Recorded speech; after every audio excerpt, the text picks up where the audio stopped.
নমস্কার দর্শক বন্ধু, আশা করছি প্রত্যেকে ভালো আছো, সুখে আছো, শান্তিতে আছো। প্রত্যেকে সুখ শান্তি সমৃদ্ধি কামনা করে আমি আমার ব্লগটা শুরু করছি। ঠান্ডা পড়ে গেছে হালকা হালকা, তাই ঠান্ডা কেউ লাগিও না। আজকে আমি বলবো অগ্রহায়ণ মাস কি কি করবেন এবং পূজা পদ্ধতি কি। গোটা মাস অবশ্যই করুন একটি জিনিসের পূজা, তাহলে আর 5টি গাছ এই অঘ্রাণ মাসে অবশ্যই নিয়ে এসে বসাও। অঘ্রাণ মাস ভগবানের অতি প্রিয় মাস। কার্তিক মাস যেমন শ্রেষ্ঠ মাস ভগবানের, আবার অঘ্রাণ মাসও ভগবানের অতি প্রিয় মাস। মা লক্ষ্মী ইতুর রূপ ধরে এই অঘ্রাণ মাসেই প্রতি ঘরে ঘরে পূজা নেন। মা লক্ষ্মীর প্রতিরূপ ইতু ঠাকুরানী। যেমন কার্তিক মাস নিয়ম সেবার মাস বৈষ্ণবদের কাছে, তেমনি ভগবানের কিন্তু অতি প্রিয় মাস এই অগ্রহায়ণ মাস। তাই এই মাসে ভগবানের কাছে কি কি করবে, কি কি করবে না, কার পূজা করতে হবে, এবং ভগবানের নিত্য সেবা তো আছেই, অভিষেক আছে, সাজগোজ, ভোগ লাগানো, শৃঙ্গার করা, সমস্ত কিছু তো আছেই। এর পরেও গোটা অঘ্রাণ মাস একজনের পুজো করতে হবে, তাহলে জীবন মঙ্গল হবে, ভালো হবে, সুখের হবে, শান্তির হবে। মা রাধারানীও ভীষণ খুশি হবেন। আমাদের শাস্ত্রতে কি পাওয়া যায় যে কোনো শুভ কাজ সর্বপ্রথম শুরু করতে হয় কি দিয়ে, কি বাজিয়ে শুরু করতে হয়। তাহলে প্রত্যেকেই জানো শঙ্খ বাজিয়ে উলুধ্বনি দিয়ে এই শুভ কাজ শুরু করা হয়। শঙ্খ এমনই একটা পবিত্র জিনিস, ভগবান শ্রীকৃষ্ণের এতটাই পছন্দ, নিজের হাতে সবসময় ধারণ করে থাকেন এই শঙ্খ। দেব দেবীদের হাতেও শঙ্খ অনেক সময় দেখা যায়। আর এই শঙ্খের পুজো গোটা অঘ্রাণ মাস কিন্তু তোমরা করো। আর শঙ্খ দিয়ে আরতি করবে, অভিষেক করবে, এবং অবশ্যই শঙ্খ দুবেলা বাজালে ভালো হয়। যাদের ঘরে গোপাল আছে, লক্ষ্মীনারায়ণ আছে, রাধা কৃষ্ণ আছে পিতলের, তারপরে পঞ্চতত্ত্ব, নিতাই গৌর, জগন্নাথ মহাপ্রভু, তারা এই অঘ্রাণ মাস প্রত্যেক দিন নিয়ম করে ভগবানকে এই জলশঙ্খ বা পানি শঙ্খ দিয়ে অভিষেক করাও। আর বাড়িতে 2টোর বেশি কিন্তু শঙ্খ রাখবে না, আগেও বলেছি আবারও বলছি। এবং কাছাকাছি বা পাশাপাশি রাখবে না, দূরে দূরে রাখবে। একটা শঙ্খ দিয়ে অভিষেক করানো হয় আর একটা শঙ্খ বাজানো হয়। যখন পূজা আরতি করা হয়, সন্ধ্যার প্রদীপ জ্বালাই, তখন শঙ্খ বাজানো হয়। আর সকালবেলা শঙ্খ দিয়ে অভিষেক করাতে হয়, পানি শঙ্খ বা জলশঙ্খ দিয়ে। তাহলে সনাতনী হিন্দু ধর্মের এমন কোনো বাড়ি নেই যে বাড়িতে শঙ্খ নেই। শঙ্খ অবশ্যই রাখো যাদের বাড়িতে শঙ্খ নেই, কারণ শঙ্খ অতি প্রিয় ভগবান শ্রীকৃষ্ণের। শঙ্খ অতি শুভ। যখন মহাভারতে যুদ্ধ হয়েছিল প্রত্যেকের হাতে শঙ্খ ছিল এবং প্রত্যেকে শঙ্খ ধ্বনি দিয়েছিল। ভীমের আলাদা শঙ্খ, যুধিষ্ঠির আলাদা শঙ্খ, গুরু দ্রোণাচার্যের আলাদা শঙ্খ, পিতামহ ভীষ্মের আলাদা শঙ্খ, শ্রীকৃষ্ণের আলাদা শঙ্খ। শ্রীকৃষ্ণের তো পঞ্চজন্য শঙ্খ ছিল। তাই প্রত্যেকে অঘ্রাণ মাসে একটা সময় করে নাও, যে কোনো একটা সময় করে নিয়ে এই শঙ্খ হাতে করে রেখে তারপরে 108 বার বা 21 বার বা 31 বার বা 51 বা 108-এরও বেশি ডান হাতে শঙ্খটাকে নিয়ে ওং নারায়ণায় নমঃ, ওং নমো ভগবতে বাসুদেবায় নমঃ, ওং নমো ভগবতে বাসুদেবায় নমঃ, ওং নমো ভগবতে বাসুদেবায় নমঃ জপ করবে হাতে শঙ্খটাকে রেখে। যেই জপ হয়ে গেলে শঙ্খে বাজিয়ে ভালো করে ধুয়ে সেই শঙ্খের জায়গায় রেখে দাও। কিন্তু শঙ্খটাকে যখনই বাজাবে একটু জল দিয়ে বাজাবে না, ভালো করে ধোবে। তারপরে অভিষেক করানোর সময় শঙ্খটাকে একটা দানিতে রাখো, শঙ্খটাকে মানে পানির শঙ্খকে ফুল দিয়ে পূজা করো শঙ্খকে। ভগবানকে অভিষেক করাবে যখন জল দেবে তখনও মন্ত্র বলবে ওং নমো ভগবতে বাসুদেবায় নমঃ বলে পানি শঙ্খে জলটা দেবে। এতে কাঁচা দুধ দেবে, দিয়ে ভগবানকে ফুল দেবে, তারপরে ভগবানকে অবশ্যই অভিষেক করাও। তাহলে দুটো শঙ্খকেই কিন্তু পুজো করো, কোনো অসুবিধা নেই। যদি পারো দুটো শঙ্খকেই পুজো করো, বাদ্যশঙ্খকেও ফুল দিয়ে ধূপ দিয়ে পুজো করো এবং পানি শঙ্খকেও পূজা করো। এই মাসটা গোটা শঙ্খের মাস। শঙ্খকে যদি এইভাবে পুজো করো, ভগবান শ্রীকৃষ্ণ ভীষণ খুশি হবে।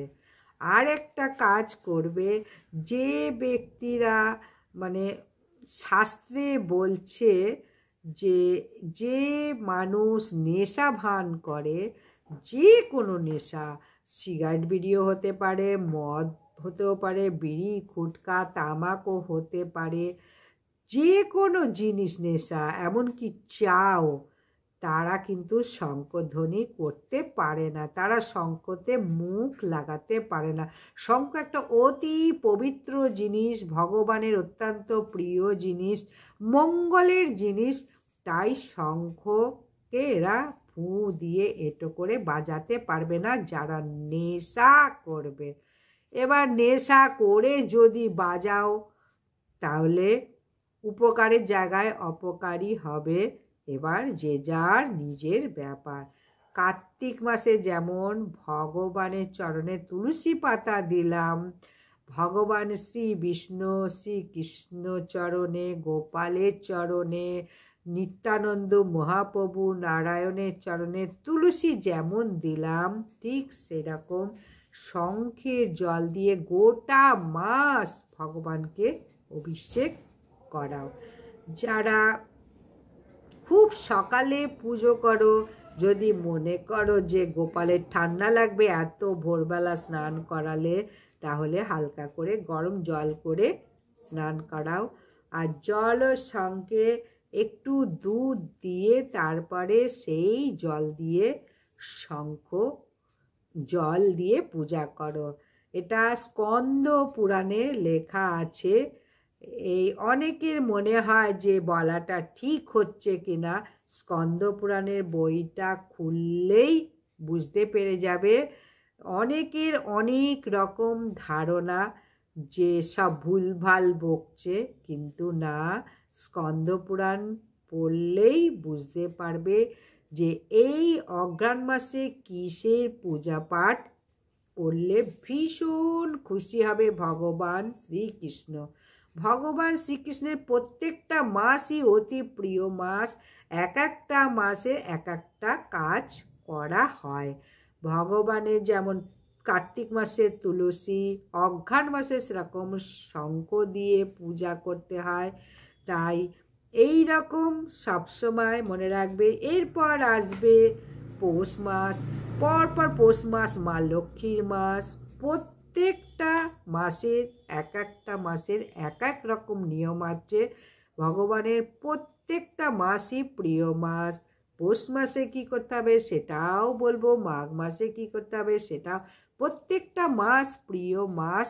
তাই অঘ্রাণ মাসে আরও কিছু যদি বলি, যেমন কয়েকটি গাছ অবশ্যই অঘ্রাণ মাসে এনে বসাও, বৃহস্পতিবার, শুক্রবার, যে কোনো বারে অঘ্রাণ মাসে। কথায় আছে যে বাড়িতে সঠিক গাছ লাগানো হয় জীবনের উন্নতি সমস্ত কিছু হবে, বাধা বিপত্তি দূর হবে। এই গাছগুলো লাগাও। জ্যোতিষশাস্ত্রে অঘ্রাণ মাসে যে গাছের গোলাকার পাতা ঘরে রাখলে অর্থ দ্রুত বৃদ্ধি পাবে, টাকা যেখানে আছে সেই গাছটা যদি সেখানে রাখো, এই গাছের আশীর্বাদ পাবে মা লক্ষ্মীর এবং স্বাস্থ্য সম্পদও ভালো হবে। আর একটি বাঁশের চারা যদি রোপণ করো, এটাও অত্যন্ত শুভ। এটা লাল ফিতে দিয়ে বেঁধে রাখো। আগুন, পৃথিবী, জল, কাঠ এগুলোকে ভারসাম্য বজায় রাখে আর এটা অর্থ আকর্ষণ করে এই বাঁশ গাছ। তাই 5টি গাছ এই রকম বাঁশ গাছ যদি রাখা হয় অর্থ শ্রীবৃদ্ধি ঘটবে। আর এরপর বলবো মানি প্ল্যান্ট গাছ বাড়িতে রাখলে দেবী মা লক্ষ্মী অত্যন্ত সন্তুষ্ট হয়। শুধু এটাই নয়, আর্থিক সমস্যা দূর হয়। অঘ্রাণ মাসে রোপণ করতে হবে। আর্থিক সংকট যদি থাকে অবশ্যই মানি প্ল্যান্ট গাছটা রাখো। এটা রাখলে কখনো অর্থের অভাব হবে না। উঠান, বারান্দা বা ছাদে যে কোনো জায়গায় উত্তর পূর্ব দিকে রাখো।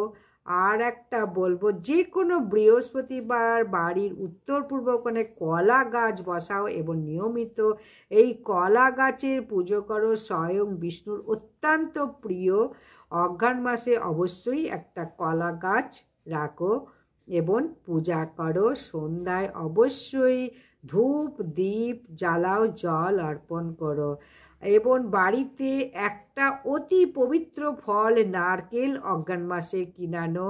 অঘ্রাণ মাসে তুলসী গাছ যদি শুকিয়ে যায় বা তুলসী গাছ যদি না থেকে থাকে অঘ্রাণ মাসে তুলসী গাছও লাগাতে পারো।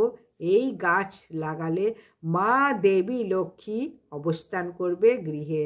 যদি না থাকে আজই অঘ্রাণ মাসে এই তুলসী গাছ লাগাও এবং মনে রাখতে হবে অবশ্যই একটি প্রদীপ জ্বালাতে হবে, সন্ধেবেলা জল দান করতে হবে আর কখনো অপরিষ্কার অপবিত্র জল কিন্তু তুলসী গাছে দেবে না। যদি তুলসী গাছে আশেপাশে নোংরা আবর্জনা থাকে তাহলে কিন্তু নেগেটিভ এনার্জি প্রবেশ করবে।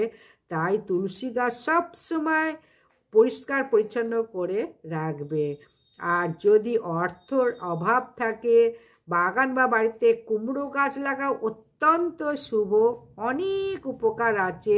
এই কুমড়ো গাছ বাড়ির দক্ষিণ পশ্চিম কোণে কিন্তু বসাবে না, বাকি অন্যান্য জায়গায় রোপণ করো।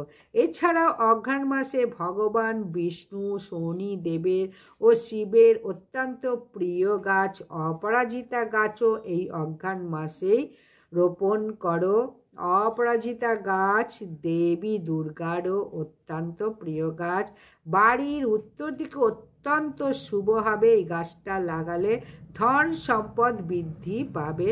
অবশ্যই অঘ্রাণ মাসে এই কয়েকটি গাছ রোপণ করো, ফলে বাড়িতে সুখ শান্তি সমৃদ্ধি আনবে।